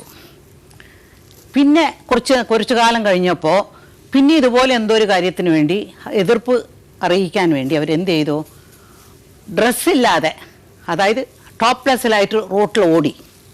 പിന്നെയും കുറച്ചു കാലം കൂടെ കഴിയുമ്പോൾ മുഴുവനും ഡ്രസ്സില്ലാതെ റോട്ടിൽ ഓടി. ഈ ചുംബിക്കുന്ന ആൾക്കാർക്ക് അതിന് തയ്യാറാണോ? റോട്ടിലിങ്ങനെ ടോപ്ലെസ്സും ഡ്രസ്സും ഇല്ലാതെ നെക്സ്റ്റ് സമരങ്ങൾ നടത്താൻ തയ്യാറാണോ? അത് നിങ്ങൾ നല്ലതുപോലെ ആലോചിക്കണം. എത്രയോ വഴികളുണ്ട് എതിർപ്പ് കാണിക്കാനായിട്ട്. ഇത് നമുക്ക് ഉൾക്കൊള്ളാൻ വയ്യ. പിന്നെ ഞാനൊക്കെ താമസിക്കുന്നത് ചെന്നൈയിലാണ്. അപ്പോൾ അവിടെ ഉള്ളവരൊക്കെ ചോദിക്കുകയാണ്, ഓ നിങ്ങളുടെ കേരളം വളരെ വളർന്നിരിക്കുകയാണല്ലോ, അവിടെയാണല്ലോ തുടങ്ങിയിരിക്കുന്നത് ചുംബനം, അവിടെ നിന്നാണല്ലോ ബോംബെ, ബാംഗ്ലൂർ, ഇവിടെയൊക്കെ ചുംബന മത്സരം തുടങ്ങിയിരിക്കുന്നത് നിങ്ങളുടെ കേരളത്തിൽ നിന്നാണെന്നുള്ളതെന്ന് പറയുമ്പോൾ വാസ്തവത്തിൽ എനിക്കൊക്കെ ഭയങ്കര സങ്കടമുണ്ട് അത് കേൾക്കുമ്പോൾ. യെസ്, ഷൂട്ട് അരുന്ധതി പ്രതികരിക്കും. ഞാൻ പറയാം. തുടങ്ങിയത് അമേരിക്കയിലാണ് എന്നുള്ള സ്റ്റേറ്റ്മെന്റ് തന്നെ നിരവധി ആന്ത്രപ്പോളജിസ്റ്റുകളുടെ അഭിപ്രായ പ്രകാരം അതിന് ഇന്ത്യയിൽ ഒറിജിൻ ഉണ്ടെന്നാണ്. അത് നമുക്ക് വിടാം. രണ്ടാമത് ടോപ്ലെസ് ആയും അല്ലെങ്കിൽ പൂർണ്ണ നഗ്നരായി നടത്തുന്ന പ്രതിഷേധത്തിന് അമേരിക്കയിലൊന്നും പോകണ്ട, നമ്മുടെ നോർത്ത് ഈസ്റ്റേൺ സംസ്ഥാനങ്ങളിൽ സ്ത്രീകൾ നടത്തിയിട്ടുണ്ടത്. അപ്പം ശരീരത്തെ ഒരു രാഷ്ട്രീയ ആയുധമായി ഉപയോഗിക്കുന്നതിൽ യാതൊരു മോശം കാര്യവുമില്ല. രണ്ട്, ഈ ഷീലാമ്മ ചോദിച്ചതിനേക്കാൾ കടന്ന് ഒരു കൂട്ടം ആളുകൾ ചോദിക്കുന്നുണ്ട്. അതായത് നാളെ നിങ്ങൾ പൊതുസ്ഥലത്ത് പരസ്യമായി സെക്സിൽ ഏർപ്പെടുമോ, അങ്ങനെ നിങ്ങൾ സമരം ചെയ്യുമോ എന്നൊക്കെ. അപ്പോൾ അതായത് ചുംബനം എന്നുള്ളതിനെ നമുക്ക് സെക്സിന് മുൻപുള്ള ഒന്നായി മാത്രമേ ഇപ്പോഴും കാണാൻ കഴിഞ്ഞിട്ടുള്ളൂ. അതിനൊരു പൊളിറ്റിക്കൽ ടൂളായി ഉപയോഗിക്കുകയാണെന്നും രണ്ടുപേർ തമ്മിലുള്ള സ്നേഹം പ്രകടിപ്പിക്കാൻ ഉപയോഗിക്കുകയാണെന്നൊന്നും അറിയില്ല. ഇതേ സിനിമാ രംഗത്ത് തന്നെയുള്ള ഷീലാമ്മ ഉൾപ്പെടുന്ന സിനിമാ രംഗത്ത് തന്നെയുള്ള എത്രയോ സുഹൃത്തുക്കൾ പരസ്പരം കാണുമ്പോൾ ചുംബിച്ചുകൊണ്ട് അഭിവാദ്യം ചെയ്യാറുണ്ട്. ഈ പ്രതിഷേധങ്ങളൊക്കെ ഉണ്ടാക്കിയ BJPയുടെ രാജസ്ഥാനിലെ മുഖ്യമന്ത്രി വരെ, അല്ലെങ്കിൽ സുഷമ സ്വരാജ്, അവരെ പോലുള്ളവരൊക്കെ അവരുടെ സുഹൃത്തുക്കൾക്ക് ചുംബനം പങ്കിട്ടിട്ടുണ്ട്. അതിൽ ചിത്രങ്ങളുണ്ട്. അതിലൊന്നും അശ്ലീലം കാണാത്തവരാണ് ഇവിടെ തങ്ങളുടെ ഒരു സ്വാതന്ത്ര്യത്തിന് വേണ്ടിയിട്ടുള്ള ഒരു സമരത്തിൽ ചുംബനത്തെ ഒരു പൊളിറ്റിക്കൽ ടൂളായി ഉപയോഗിക്കുമ്പോൾ അതാണ് കേരളത്തിലെ ഏറ്റവും വലിയ പ്രശ്നം. അതുകൊണ്ട് എനിക്ക് അപമാനം സഹിക്കാൻ വയ്യ എന്നാണ് പറയുന്നത്. ഈ വർഷങ്ങളുടെ കണക്കെടുത്തു കഴിഞ്ഞാൽ കേരളത്തിലാണ് ഏറ്റവും കൂടുതൽ സ്ത്രീകൾക്ക് ഗാർഹിക പീഡനം അനുഭവിക്കേണ്ടി വരുന്നത്. ലൈംഗിക പീഡനത്തിന് ഇരയാവുന്ന പെൺകുട്ടികളുടെ എണ്ണം എത്രയാണ്? ആത്മഹത്യ നടത്തുന്ന പെൺകുട്ടികളുടെ എണ്ണം എത്രയാണ്? അതിലൊന്നും ഒരാൾക്കും നാണക്കേടില്ല. എനിക്കൊരു മറുപടി അതിലൊന്നും നാണക്കേടില്ല. അല്ല, ഷീലാമ്മയുടെ പിന്നെ പ്രതികരണം ഷീലാമ്മയുടെ മാത്രം ഒരു പക്ഷേ നിങ്ങൾ വീട്ടിലേക്ക് പോയി കഴിഞ്ഞാൽ നിങ്ങളുടെ മുത്തശ്ശിയോ അല്ലെങ്കിൽ നിങ്ങളുടെ കുഞ്ഞമ്മയോ വല്യമ്മയോ നടത്താൻ പോകുന്ന പ്രതികരണത്തിന്റെ ഒരു പരിച്ഛേദം മാത്രമാണ്. അല്ലെങ്കിൽ അരുന്ധതിയുടെ വളരെ വേണ്ടപ്പെട്ട വീട്ടുകാർ തന്നെ നടത്തിയ പ്രതികരണം തന്നെയാണിത്. ഒരുപക്ഷെ അവർ ഇതിനേക്കാൾ രൂക്ഷമായി പ്രതികരിച്ചിട്ടുണ്ടാകാം. മകളെ കെട്ടിച്ചു വിടുന്നതാണ്, ഉത്തരവാദിത്തമായിട്ട് കുടുംബം നയിക്കേണ്ടതാണ്, അതിനൊക്കെ തടസ്സമാകും, നിങ്ങൾ എന്താണ് ചെയ്തിരിക്കുന്നത്, അവളെ കയറൂരി വിട്ടിരിക്കുകയാണോ എന്ന് അച്ഛനോടും അമ്മയോടും ചോദിച്ചില്ലേ? ചോദിച്ചോ? ഇഷ്ടംപോലെ ചോദ്യങ്ങളുണ്ടായി. എന്നിട്ട് എന്ത് പറഞ്ഞു? അച്ഛനും അമ്മയ്ക്കും പിന്നെ അതിന് കൃത്യമായ മറുപടി ഉണ്ട്. അതായത് കഴിപ്പിച്ചയക്കേണ്ടവളല്ല, കഴിക്കേണ്ട, അത് അവൾക്ക് അതെ അങ്ങനെയുള്ളതാണ്. പിന്നെ ഇതുപോലെ തന്നെ ഇപ്പോ എന്തിനു വേണ്ടിയാണ് നമ്മൾ സമരം ചെയ്തതെന്നൊക്കെ ഉള്ളത് ഈ പ്രതികരണങ്ങളിൽ വ്യക്തമാണ്. ഇത് പറയുമ്പോൾ പോലും അച്ഛനും അമ്മയും അച്ഛന്റെ അമ്മയുടെ സമൂഹത്തിലാണ് ജീവിക്കുന്നത്, അല്ലേ? ഉദാഹരണം അരുന്ധതിക്ക് ഒരുപക്ഷെ അരുന്ധതിയുടെ ഇപ്പോഴത്തെ ഒരു ന്യൂ ഫോൺ സ്റ്റാറ്റസ് പ്രദാനം ചെയ്യുന്ന, ഞാൻ ഉദ്ദേശിക്കുന്ന ഈ പ്രായവും ഈ പഠിത്തമൊക്കെ പ്രദാനം ചെയ്യുന്ന ഒരു സ്വാതന്ത്ര്യത്തെ ഉപയോഗിക്കാൻ പറ്റും. പക്ഷെ ആ സ്വാതന്ത്ര്യം അച്ഛനും അമ്മയ്ക്കില്ല. അവർ ഒരു പ്രത്യേക സമൂഹത്തിലാണ് ജീവിക്കുന്നത്. അപ്പോൾ അതിൻ്റേതായിട്ടുള്ള പ്രതിബന്ധങ്ങൾ അവർക്കുണ്ടാകാം, ഇല്ലേ? അപ്പോൾ അവരെക്കുറിച്ച് ഓർത്ത് ചെറിയൊരു ജാഗ്രത വേണ്ടി വരുമോ? അല്ല, അത് ശ്രീ ജോൺ ബ്രിട്ടാസ് പറഞ്ഞത് ശരിയാണ്. ഞാൻ പറഞ്ഞല്ലോ, ഒരേ ഒരു രാത്രി മാത്രമാണ് അച്ഛനും അമ്മയും എനിക്കെതിരെ ഇത് വേണ്ടിയിരുന്നോ, നമ്മുടെ ബന്ധുക്കളൊക്കെ ഇങ്ങനെ പറയുന്നു എന്ന് ചോദിച്ചത്. ആ ഒരു രാത്രി ഞാൻ അനുഭവിച്ച സംഘർഷം എന്താണെന്ന് എനിക്കറിയാം. കാരണം ജീവിതത്തിൽ എല്ലാ കാലത്തും എൻ്റെ ഏത് തീരുമാനങ്ങൾക്കൊപ്പം നിന്നിട്ടുള്ളവരാണ് അവർ. പക്ഷെ ഇപ്പോൾ അതിനുശേഷം എനിക്ക് വളരെ കൃത്യമായി അവരെ കൺവിൻസ് ചെയ്യാൻ സാധിച്ചു. അവരെ കാര്യങ്ങൾ പറഞ്ഞ് ബോധ്യപ്പെടുത്താൻ സാധിച്ചുകൊണ്ട് തന്നെ ചോദ്യം ചോദിക്കുന്ന ഏതൊരാൾക്കും മുൻപിലും കൃത്യമായി ഞാൻ എന്തിനു വേണ്ടി സമരം ചെയ്തു എന്ന് മറുപടി എന്നേക്കാൾ നന്നായി ഇപ്പോൾ എൻ്റെ അച്ഛനും അമ്മയും. എന്തുകൊണ്ടാണെന്ന് വെച്ചാൽ അരുന്ധതിയുടെ മുമ്പിൽ ഒരുപാട് ചോദ്യങ്ങൾ വന്നപ്പോൾ ഉത്തരം കൊടുത്ത് അരുന്ധതിയുടെ കാഴ്ചപ്പാട് കുറച്ചും കൂടി മൂർച്ചയുള്ളതായി. അതാണ് യഥാർത്ഥത്തിൽ സംഭവിച്ചത്. സമ്മിശ്രമായ ചോദ്യങ്ങളിൽ നിന്നാണ് നിങ്ങൾ ഉത്തരം കണ്ടെത്തിയത്. വരുന്നു രാഹുൽ, ഷീലാമ്മ. നമ്മുടെ സിനിമാ നടികളൊക്കെ ഇപ്പോഴും അഭിനയിക്കാൻ പോകുമ്പോൾ, ഷീലാമ്മ അടക്കമുള്ള നടികൾ സിനിമയിൽ ചുംബന രംഗങ്ങളും അല്ലെങ്കിൽ കിടപ്പുറ രംഗങ്ങളും ഒക്കെ ചെറിയ രീതിയിൽ അഭിനയിക്കുമ്പോൾ എൻ്റെ മകളായിരുന്നുണ്ടെങ്കിൽ ഇതിന് വിടില്ല, അല്ലെ എൻ്റെ സഹോദരിയാണെന്നുണ്ടെങ്കിൽ ഇതിന് വിടില്ല, ഇവരൊക്കെ എന്ത് തരം സ്ത്രീകളാണ് എന്ന് പറയുന്ന ഒരു വലിയ സമൂഹം ഇവിടെ ഉണ്ട്. ആ സമൂഹത്തിൽ നിന്നൊക്കെ മാറി നിന്ന് അത് അവരുടെ തൊഴിലാണ്, അവർ ചെയ്യുന്നത് അവരുടെ സ്വാതന്ത്ര്യമാണെന്ന് കരുതി കൈയടിച്ചൊരു ചെറിയ സമൂഹമുണ്ട്. നിർഭാഗ്യവശാൽ ഷീലാമ്മ ഇന്ന് സംസാരിച്ചത് ആ വലിയ സമൂഹത്തെ റെപ്രസെൻ്റ് ചെയ്യുന്നതുകൊണ്ടാണ്. ഈ ചെറിയ സമൂഹത്തെ കാണാതെയാണ്. ഇവിടെ അഭിപ്രായം പറഞ്ഞ പല ആൾക്കാരും, ഞാൻ ആൾക്കാരുടെ പേരുകൾ പറയുന്നില്ല, പല ആൾക്കാരും വേണമെങ്കിൽ വേറെ രംഗത്ത് ഇതിനേക്കാൾ വളരെ റിഗ്രസീവായിരിക്കും വേണമെങ്കിൽ. പുരോഗമനത്തിൻ്റെ യാതൊരു ലാഞ്ചനയും ഉണ്ടാവില്ല. ഒരുപക്ഷെ സമൂഹത്തിൽ ഏറ്റവും വലിയ അന്ധവിശ്വാസങ്ങളുടെ കനത്ത പാളികളെ വേണമെങ്കിൽ സപ്പോർട്ട് ചെയ്യുന്നുണ്ടാകാം. അപ്പോൾ ഒരിക്കലും ഒരു പ്രത്യേക കാര്യത്തിൽ വളരെ പ്രോഗ്രസീവായിട്ടുള്ളൊരു സ്റ്റാൻഡ് എടുത്തു എന്നുള്ളത് കൊണ്ട് അവർ മറ്റു കാര്യങ്ങളിൽ അത്രത്തോളം പ്രോഗ്രസീവായി എടുക്കണമെന്നില്ല. മാത്രമല്ല പ്രതികൂലമായി പ്രതികരിച്ചിട്ടുണ്ടാകും. ഇന്ന് കേരളത്തിൽ ഒരുപക്ഷെ നിങ്ങൾ നേരത്തെ പറഞ്ഞ പോലെ വളരെ യാഥാസ്ഥികമായ സമൂഹമാണ്, സ്ത്രീവിരുദ്ധ സമീപനങ്ങളാണ്. അരുന്ധതി പറഞ്ഞ പോലെ ഗാർഹിക പീഡനം ഏറ്റവും കൂടുതലുള്ള സ്ഥലമാണ്, ഏറ്റവും കൂടുതൽ അന്ധവിശ്വാസമുള്ള സ്ഥലം കൂടിയാണ് കേരളം. അത് മനസ്സിലാക്കണം. ഈ പറയുന്ന പല പ്രയോക്താക്കളും ആ കാര്യങ്ങളൊക്കെ വരുമ്പോൾ പിന്നോട്ട് പോകുന്നുമുണ്ട്. ഇതിൽ നിന്നൊക്കെ ഒരു മാറ്റം വേണ്ടി പറയൂല. ഇങ്ങനെ തന്നെ ജീവിച്ചു പോയാൽ മതി. ഈ അന്ധവിശ്വാസങ്ങളും ഗാർഹിക പീഡനങ്ങളും ബാലിക പീഡനങ്ങളും ഇതൊക്കെ ആയിട്ട് നമുക്കങ്ങ് മുമ്പോട്ട് പോയാൽ മതിയോ? ഒറ്റമൂലിയാണോ ചുംബന? അല്ല, ഇതൊരു ട്രാൻസിഷൻ പീരീഡാണ്. ഒരു സാംസ്കാരിക ശുദ്ധീകരണത്തിന്റെ ആദ്യ പടിയാണ്. ആ ശുദ്ധീകരണം ചിലപ്പോൾ 25 വർഷം 30 വർഷം ഒരു തലമുറ തന്നെ വേണ്ടി വന്നേക്കും. നെഹ്റുവിന്റെ വാക്കുപോലെ it's easy to create a perfect child rather than repairing a broken man. അപ്പോൾ അടുത്ത തലമുറയിലെങ്കിലും നമുക്കിതിന് മാറ്റം വരുത്തണ്ടേ? ഇവിടെ സ്ത്രീയെയും പുരുഷനെയും സഹജീവികളായി കാണുന്ന, ഒളിഞ്ഞു നോട്ടക്കാരൻ്റെ കണ്ണുകളില്ലാത്ത, ജനക്കൂട്ടം തെളിക്കുന്ന രാഷ്ട്രീയത്തിൻ്റെ വഴിയെ മാത്രം നടക്കുന്ന നേതാക്കളില്ലാത്ത ഒരു തലമുറയെ നമുക്ക് വാർത്തെടുക്കണ്ടേ? അതിനുള്ളൊരു ആദ്യ പടിയാണ്. ഒരു ചോദ്യം തിരിച്ചു വെച്ചോട്ടെ. പുതാൻ പറഞ്ഞാൽ ഒരു ചട്ടക്കൂട്, സംഘടന അല്ലെങ്കിൽ ഒരു ഡിസിഷൻ മേക്കിംഗ് പ്രോസസ്സ് പെർസെ മോശമാണെന്നൊരു അഭിപ്രായക്കാരനല്ല ഞാനിപ്പോൾ എൻ്റെ അഭിപ്രായം ഞാൻ പറയാം. ഈ കേരളത്തെ ഈ ഒരു രീതിയിലേക്കെങ്കിലും പ്രോഗ്രസീവായിട്ട് നയിച്ചത് എൻ്റെ അഭിപ്രായത്തിൽ നിങ്ങൾ ഒരുപക്ഷെ ഇൻവേർട്ടർ കോമയിലിടുന്ന പല വ്യവസ്ഥാപിത പ്രസ്ഥാനങ്ങളും സംഘടനകളാണ്. അല്ലോ, ഉറപ്പായും ആണല്ലോ, ഉറപ്പായും. പക്ഷേ എവിടെയോ ഒരു സ്ഥലത്ത് എത്തിയപ്പോൾ നമുക്കറിയാം ഈ കേരളത്തിൽ പുരോഗമന പ്രസ്ഥാനം എന്ന് പറഞ്ഞാൽ ആരാണ് എന്ന് നമുക്ക് എല്ലാവർക്കും അറിയാം. താങ്കൾ പറയുന്ന ഇപ്പോൾ എല്ലാ പ്രസ്ഥാനങ്ങൾക്കും അപജയമുണ്ടാവും, എല്ലാ വ്യക്തികൾക്കും അപജയമുണ്ടാവും. നമ്മൾ തന്നെ ഇന്ന് ചിന്തിക്കുന്നതിനെ വേണമെങ്കിൽ ന്യൂട്രലൈസ് ചെയ്യുന്നൊരു ചിന്തയായിരിക്കും നമുക്ക് നാളെ ഉണ്ടാകും. അത് ഈ പറഞ്ഞ പോലെ നിങ്ങൾക്കൊരു തെറ്റ് സംഭവിച്ചാൽ അതിൻ്റെ ആകത്തുക ആ സംഘടനയ്ക്കും പറ്റും, ഉറപ്പായും. അപ്പോൾ നിങ്ങൾ ഇതിനെ മുഴുവൻ ഒരുപക്ഷെ കേരളത്തിൻ്റെ, ഞാൻ വീണ്ടും ചോദിക്കുകയാണ്, നിങ്ങൾ രണ്ടുപേരുടെയും പ്രതിപാദനത്തിൽ നിന്ന് ഞാൻ ശേഖരിച്ച ചില അനുമാനങ്ങളിൽ കേരളം ഒരുപക്ഷെ സ്വായത്തമാക്കിയ വലിയൊരു ഇടം, സ്വാതന്ത്ര്യത്തിൻ്റെയും ഒരു പുരോഗമന സാമൂഹ്യ വ്യവസ്ഥയുടെയും ആ ഇടത്തിന് പ്രേരകമായിട്ടുള്ള എല്ലാ സംഭവങ്ങളെയും നിരാകരിച്ചുകൊണ്ട് മുമ്പോട്ട് പോകാൻ പറ്റുമോ? അങ്ങനെ ഒരു സമ്പൂർണ്ണ നിഷേധം ഇല്ല, ഒരു തരത്തിലുമില്ല. രണ്ട്, ഇപ്പോൾ ഈ പറഞ്ഞതുപോലെ ഒരുപാട് തരത്തിൽ നമ്മൾ മുന്നോട്ട് പോയിട്ടുണ്ട്. വിദ്യാഭ്യാസ രംഗമാവട്ടെ, ആരോഗ്യരംഗമാവട്ടെ, അങ്ങനത്തെ കാര്യത്തിലെല്ലാം മുന്നോട്ട് വന്നിട്ടുണ്ട്. പക്ഷേ ഒരു ചരിത്രം എടുത്ത് നോക്കിക്കഴിഞ്ഞാൽ രണ്ട് കാര്യങ്ങളിലാണ് ഈ പറയുന്ന പുരോഗമന പ്രസ്ഥാനങ്ങൾ നിന്നിട്ടുള്ളത്. ഒന്ന്, നമ്മുടെ ദളിത് ആദിവാസി അവസ്ഥകൾക്ക് ഇപ്പോഴും മാറ്റം ഉണ്ടായിട്ടില്ല. അവരൊരുപാട് തരത്തിലുള്ള പ്രശ്നങ്ങൾ ഉണ്ടാകുന്നു. ഇത്രയും അഭിമാനത്തോടെ കേരള മോഡൽ ഓഫ് ഡെവലപ്മെൻ്റ് ഒക്കെ പറഞ്ഞിട്ടാണ് അട്ടപ്പാടിയിൽ ശിശുമരണങ്ങൾ സംഭവിക്കുന്നത്. അതേപോലെ തന്നെ ഉണ്ടാവാത്തൊരു ഇടമാണ് സ്ത്രീ സമത്വം എന്ന് പറയുന്നത്. ഏറ്റവും കൂടുതൽ ഇന്ത്യയിലെ ഏറ്റവും കൂടുതൽ പെൺകുട്ടികൾ ഉന്നത വിദ്യാഭ്യാസം നേടുന്ന, ജോലി ചെയ്യുന്ന ഒരിടമാണ് കേരളം.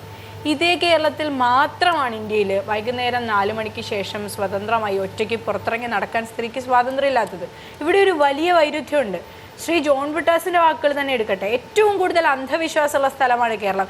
പുരോഗമന പ്രസ്ഥാനങ്ങൾ വളരെ കൃത്യമായി ഈ ജാതിയും മതവും വിശ്വാസവും ഇടപെടുന്ന ഇടങ്ങളിലേക്ക്, അത്തരം വിശ്വാസങ്ങൾ സ്ത്രീയെ അടക്കി വെക്കുന്ന ഇടങ്ങളിലേക്ക് ക്രിയാത്മകമായി ഇടപെട്ടിരുന്നുവെങ്കിൽ ഇങ്ങനെയൊരു സിറ്റുവേഷൻ ഇവിടെ ഉണ്ടാകുമായിരുന്നില്ല. എനിക്കതിനകത്ത് ഒരുപക്ഷെ ഞാൻ രാഹുലിനെ കൊണ്ട് ഇൻവോൾവ് ചെയ്തിട്ട് പറയാം. അതായത് ഇത് ഏതെങ്കിലും ഒരു പ്രസ്ഥാനത്തിൻ്റെയോ വ്യക്തിയുടെ ഉത്തരവാദിത്വം മാത്രമല്ല. അല്ല ഈ പറഞ്ഞ ഈ ഒരു സോഷ്യൽ പൊളിറ്റിക്കൽ പ്രോസസ്സിൽ പങ്കെടുക്കേണ്ടത് നിങ്ങളുടെ എൻ്റെ ബാധ്യതയും ഉത്തരവാദിത്വമാണ്. കുറേ ആൾക്കാരെ മാത്രം അതിലേക്ക് ഏൽപ്പിച്ചു കൊടുത്തിട്ട് മാറി നിന്നിട്ട് നിങ്ങൾ പരാജയപ്പെട്ടില്ല, നിങ്ങൾ വിജയിച്ചു, നിങ്ങൾ ഭാഗികമായി പരാജയപ്പെട്ടു എന്ന് വിധി പറയുന്നതിന് അപകടമുണ്ട്. രാഹുൽ, ഞാൻ വീണ്ടും ചോദിക്കുന്ന ഒരു കാര്യം, ഞാൻ പറഞ്ഞല്ലോ, രാഹുലിൻ്റെ സ്വന്തം വീട്ടിൽ പോലും അച്ഛനും അമ്മയ്ക്കും ഉൾക്കൊള്ളാൻ കഴിയാത്ത, അല്ലെങ്കിൽ രാഹുലിൻ്റെ ബന്ധുമിത്രാദികൾക്ക് ഉൾക്കൊള്ളാൻ കഴിയാത്ത ഒരു സമരമാർഗത്തെ ഈ സമൂഹം നെഞ്ചിൽ ഏറ്റണമെന്ന് ശഠിക്കുന്നതിൽ ചില അപാകതയുണ്ടോ? ശഠിക്കുന്നില്ല ഒരിക്കലും. കാരണം എൻ്റെ അച്ഛനും അമ്മയും എൻ്റെ ബന്ധുമിത്രാദികളും ആ പൊതുബോധത്തിൻ്റെ ഭാഗമാണ്. അവർ പുതിയ സമൂഹത്തിലില്ലാത്ത വ്യക്തികളൊന്നുമല്ല, അവരും ആ സമൂഹത്തിൻ്റെ ഭാഗമാണ്. അപ്പോൾ അവർക്കും ഈ സമൂഹത്തിനുള്ള എല്ലാ ആകുലതകളും എല്ലാ സംശയങ്ങളും അവർക്കും ഉണ്ടാകും. അപ്പോൾ അവരെയും എൻ്റെ അച്ഛനും അമ്മയും ഒരു സമൂഹമായി തന്നെ കണ്ടാൽ മതി. എൻ്റെ അച്ഛനും അമ്മയും ഞാൻ അവരെന്ന് ഇതുപോലൊരു സമരം ആവശ്യമാണ് സമൂഹത്തിന്, ഈ സമരം ചെയ്യാൻ അവർ ഈ സമരമുഖത്തേക്ക് വരുമ്പോൾ ഈ സമൂഹവും മാറിയിട്ടുണ്ടാവും, സമൂഹവും വന്നിട്ടുണ്ടാവും. അവർ കുടുംബമാണ് സമൂഹത്തിന് ഏറ്റവും ചെറിയ ഭാഗം. അപ്പോൾ അവരെ ഒരു സമൂഹമായി ഞാൻ അതിൽ കുറച്ചുകൂടി ഇംപ്രവൈസ് ചെയ്ത് സംസാരിക്കാം. പക്ഷേ അതിനിടയിൽ ഒരാളിങ്ങനെ തിക്കി കൂട്ടുന്നുണ്ട് വരണമെന്ന് പറഞ്ഞിട്ട്, നോക്കട്ടെ ആരാണ്. അങ്ങേയറ്റം എതിർക്കേണ്ടതായ ഒരു ഞരമ്പ് രോഗം തന്നെയാണ് മലയാളികൾക്കിടയിൽ ഇപ്പോൾ പ്രചരിച്ചു വരുന്ന സദാചാര പോലീസ് എന്ന കാര്യത്തിൽ യാതൊരു സംശയവുമില്ല. ഇന്ത്യയിലാകെ നിലനിൽക്കുന്ന ഗാർഫ് പഞ്ചായത്തുകളും ഹോണർ കില്ലിങ്ങിൻ്റെയും മതക്കോടതികളുടെയും ഒക്കെ ഒരു തുടർച്ചയാണ് കേരളത്തിനകത്ത് ഇന്ന് നിലനിൽക്കുന്ന സദാചാര പോലീസുകൾ. പക്ഷേ ഈ സദാചാര പോലീസ് എന്ന് പറയുന്ന ഒരു രാഷ്ട്രീയ സാമൂഹിക വിപത്തിനെ എതിർക്കുന്നതിനായി നിങ്ങൾ ഇത്തരത്തിലൊരു സമരമുറ സ്വീകരിച്ചപ്പോൾ ആദ്യം അത് ആ വിഷയത്തിനകത്തുള്ള ഒരു സ്പോണ്ടേനിയസ് പ്രതികരണമായിട്ടാണ് നമുക്ക് തോന്നിയത്. പിന്നീട് ഇത് തുടർ സമരങ്ങളായി പോകുമ്പോൾ ഈ സമര രീതി ബഹുജനങ്ങളെ ആകെ ആകർഷിക്കുവാൻ കഴിയുന്ന, മുദ്രാവാക്യത്തിൽ അനുകൂലിക്കുന്നവർ പോലും സമര രീതിയിൽ അനുകൂലിക്കുവാൻ കഴിയാത്ത ഒരു സാഹചര്യം വന്നു എന്ന വിഷയം നിങ്ങൾ എപ്പോഴെങ്കിലും ചർച്ച ചെയ്തിട്ടുണ്ടോ? കുറച്ചുകൂടി ജനകീയമായ, ജനങ്ങൾക്ക് മുദ്രാവാക്യത്തിൽ ആവേശഭരിതരായി ഓടിയെത്തുവാൻ കഴിയുന്ന ഒരു സമരമാർഗം ആയിരുന്നില്ലേ കൂടുതൽ നല്ലത് എന്നത് നിങ്ങൾ ഇനിയെങ്കിലും പരിശോധിക്കുവാൻ തയ്യാറാകുമോ? രാഹുൽ, സമരമാർഗത്തെക്കുറിച്ച് പറഞ്ഞാൽ നമ്മൾ ധർണയോ അല്ലെങ്കിൽ ഒരു മാർച്ചോ ഒക്കെ ആയിരുന്നുണ്ട്, ഈ നാട്ടിലുള്ള സദാചാര ഗുണ്ടകളൊക്കെ ഓരോ മെഴുകുതിരിയും മേടിച്ച് പിടിച്ച് ഈ മാർച്ചിൻ്റെ പുറകിൽ കയറി നടന്നു പോകുമായിരുന്നു. പിന്നെ ചിന്ത പറഞ്ഞ എല്ലാവർക്കും അനുയോജിക്കാൻ കഴിയുന്ന ഒരു സമര രീതിയുണ്ടോ? അതിനെ സമരം എന്ന് പറയാൻ പറ്റും. എല്ലാവർക്കും ഒരു കാര്യത്തിൽ അഭിപ്രായ രൂപീകരണത്തിലെത്തിയാൽ പിന്നെ സമരത്തിൻ്റെ ആവശ്യമില്ലല്ലോ. പ്രത്യേകിച്ച് ഇതൊരു നിയമം നടപ്പാക്കി കിട്ടാനൊന്നും ഗവൺമെൻറ്റിനെതിരെ ചെയ്യുന്ന സമരമല്ല, സമൂഹത്തിൻ്റെ മാറ്റത്തിലാണ്. അപ്പോൾ സമൂഹത്തിന് മുഴുവൻ ഇക്കാര്യത്തിൽ യോജിപ്പുണ്ടായാൽ പിന്നെ സമരത്തിൻ്റെ ആവശ്യമില്ല. അതുകൊണ്ട് അതൊരു വളരെ ലളിതബുദ്ധി ഉപയോഗിച്ച് പറഞ്ഞൊരു വിമർശനമായിട്ട് എനിക്ക് കാണാൻ കഴിയുള്ളൂ. പിന്നെ സമരരീതി, ഈ സമരത്തിനൊരു പ്രകോപനപരതയുണ്ട്. ആ പ്രകോപനപരത തന്നെയാണ് ഈ സമരത്തിന്. വിട്ടാസ് പറഞ്ഞോളൂ, എന്തുകൊണ്ടാണ് ഞാനും അരുന്ധതി ഇവിടെ ഇരിക്കുന്നത്? ആ സമരത്തിൻ്റെ വ്യക്തമായ പ്രകോപനപരത തന്നെയാണ്. അതുകൊണ്ട് തന്നെയാണ് സമരം ചർച്ച ചെയ്യപ്പെട്ടതും സമരം മുമ്പോട്ട് പോകുന്നതും. ഓക്കെ, ഞാൻ അതിൻ്റെ ഒരു അനുബന്ധമായി ചോദിക്കട്ടെ. പലപ്പോഴും ഒരു പ്രൊവോക്കേഷൻ നമുക്ക് വേണ്ടി വരും. ഉദാഹരണം പറഞ്ഞാൽ വളരെ എന്താ പറയുക, ഇതിനെക്കുറിച്ചൊന്നും പ്രതികരിക്കാതിരിക്കുന്ന ഒരു ജഡാവസ്ഥയിൽ കഴിയുന്ന ആൾക്കാരെ എഴുന്നേൽപ്പിക്കാൻ വേണമെങ്കിൽ ചുറ്റിയെടുത്ത് അടിക്കേണ്ടി വരും. തോണ്ടി വിളിച്ചു കഴിഞ്ഞാൽ അവർ തോണ്ടി വിളിക്കണമെന്നില്ല. അപ്പം വേണമെങ്കിൽ നിങ്ങൾക്ക് പറയാം, പെട്ടെന്നൊരു ഒരു ഇൻസ്റ്റിഗേഷൻ്റെ അല്ലെങ്കിൽ ഒരു പ്രകോപനത്തിൻ്റെ ഒരു ട്രിഗറായിട്ടാണ് ഞങ്ങൾ ഈ വേണമെങ്കിൽ ഇൻവേർട്ടർ കോമ ഒരു എക്സ്ട്രീം പൊസിഷൻ എടുത്തതെന്ന് പറയാം, അല്ലേ? അങ്ങനെയല്ലേ ഉദ്ദേശിക്കുന്നത്? ഒരു എക്സ്ട്രീം എന്ന വേർഡ് ഞങ്ങൾ ഉപയോഗിക്കില്ല. ഇൻവേർട്ടർ കോമയിലെ ഇൻവേർട്ടർ കോമയിൽ എന്താ കാരണം വെച്ചാൽ ഈ പറഞ്ഞ 4 മണിക്ക് ശേഷം, ഞാൻ പറയുമ്പോഴെപ്പോഴും ഈ കോമകൾ ഉപയോഗിക്കുന്നത് മനസ്സിലാക്കണം. ഈ പറഞ്ഞ 4 മണിക്ക് ശേഷം ഒരു പെൺകുട്ടിക്ക് ഇറങ്ങിയടക്കാൻ കഴിയാത്ത സ്ഥലമാണ് കേരളം എന്ന് പറയുമ്പോൾ 5 മണിക്കോ 6 മണിക്കോ 7 മണിക്കോ തെരുവിൽ നിന്ന് 2 പേര് ചുംബിക്കുമ്പോൾ അതൊരു എക്സ്ട്രീമാണെന്ന് നമുക്ക് വേണം അതിന് കാണാം, ആ പശ്ചാത്തലം വെച്ചിട്ട്. അതല്ലേ താങ്കൾ ഉദ്ദേശിച്ചത്, അല്ലേ? ഒരു പ്രകോപനം സൃഷ്ടിച്ചുകൊണ്ട് ഒരു പുതിയൊരു ഒരു ഭാവുകത്വം സൃഷ്ടിക്കുക. ഈ സമരത്തിന് മുമ്പ് നമ്മുടെ ഈ മിഡിൽ ക്ലാസ് കുടുംബങ്ങളിലെടുത്ത എത്ര കുടുംബങ്ങളിൽ കുട്ടികളുടെ മുമ്പിൽ വെച്ച് ചുംബനം എന്ന വാക്ക് ഉപയോഗിക്കാൻ അച്ഛനും അമ്മയും തയ്യാറാവുമായിരുന്നു? ചുംബനം എന്ന് പറഞ്ഞാൽ തന്നെ അശ്ലീലമായിരുന്നു. വീട്ടുകൾ ഡൈനിങ് ടേബിളിൽ പോലും ചുംബനം എന്ന വാക്ക് അവർ ഉപയോഗിക്കില്ലായിരുന്നു.